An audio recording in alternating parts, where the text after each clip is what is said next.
mirror that showed the unknown. In a small, forgotten village nestled between dark forests and misty mountains, there existed a tale whispered among the elders, a tale about a mirror hidden deep within an ancient castle. This mirror, they said, was no ordinary piece of glass, but a portal to the unknown, a place where reality blurred with the unimaginable. Sofia, a curious young woman with a heart full of dreams, had always been drawn to the mysterious. The stories of the mirror fascinated her, filling her with an insatiable desire to uncover its secrets. One evening, as the sun dipped behind the mountains, casting long shadows over the village, Sofia decided to embark on a journey to the castle. The castle stood at the edge of the village, half consumed by time, its once grand walls now crumbling under the weight of centuries. Sofia entered through a creaking wooden door, its hinges groaning as if warning her to turn back. But she was determined. The air inside was thick with dust and memories, and the silence was broken only by the occasional flutter of wings from unseen creatures.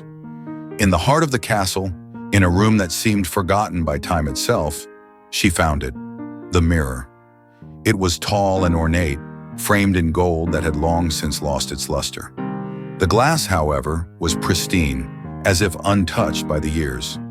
As Sofia approached, she felt a strange pull, an invisible force drawing her closer. She stood before the mirror, expecting to see her reflection, but what she saw was something entirely different. The image in the glass was not of the room she was in, but of a vast, unfamiliar landscape, a world bathed in twilight, with towering trees and rivers of silver. The sky was a deep indigo, dotted with stars that seemed to dance in patterns she had never seen before. It was a place of both beauty and mystery, and Sofia felt her heart race with a mix of fear and excitement. As she reached out to touch the mirror, her fingers passed through the glass as if it were water. Without hesitation, she stepped forward, and in an instant, she was no longer in the castle. She found herself standing in the world she had seen in the mirror, the air around her thick with the scent of unfamiliar flowers, the ground beneath her feet soft and yielding. This world was unlike anything she had ever known.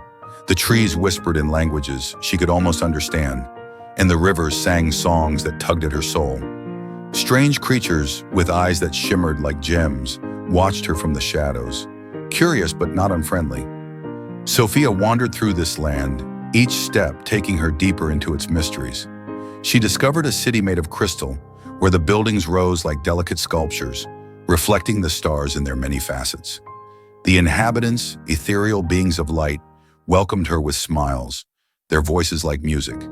They told her that she had entered the realm of the unknown, a place where dreams and reality intertwined, and where those who entered were shown the truest desires of their hearts.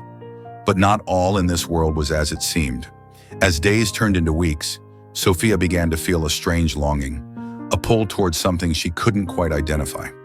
The beauty around her started to feel like a cage, the endless twilight like a never-ending dream from which she couldn't wake. She realized that while the unknown held wonders, it also held dangers, temptations that could ensnare the soul. Determined to find a way back, Sofia sought out the oldest of the beings, a wise figure whose form flickered like a candle in the wind. The being told her that the mirror showed not just the unknown world, but the unknown within oneself. It had revealed to Sofia her deepest yearnings, her desire for adventure and escape, but now it was up to her to find her way back to reality. The being handed her a small, intricately carved key, saying it was the key to her freedom, but the path would not be easy. With the key in hand, Sofia retraced her steps. The landscapes she once marveled at now tinged with an eerie glow. The creatures watched her more closely, as if aware of her intentions. The city of crystal, once vibrant, now seemed cold and distant. Finally, after what felt like an eternity, she found herself back at the spot where she had first entered this world. The mirror stood before her, but this time it showed her the castle room, dark and empty. She inserted the key into a hidden lock at the mirror's base, and the glass rippled like water once more. Taking a deep breath, Sofia stepped through and found herself back in the castle. The room was just as she had left it, though the air felt heavier, the silence deeper. The mirror, now ordinary glass, reflected only her weary face. As she left the castle, the weight of what she had experienced settled over her. The village seemed different now, the familiar comforting, but also a little less vibrant. Yet she had returned with a gift, a deeper understanding of herself, of the balance between yearning for the unknown and appreciating the world she lived in. Thank you for watching. Please like, share, and subscribe to the Shadow Veil Tales.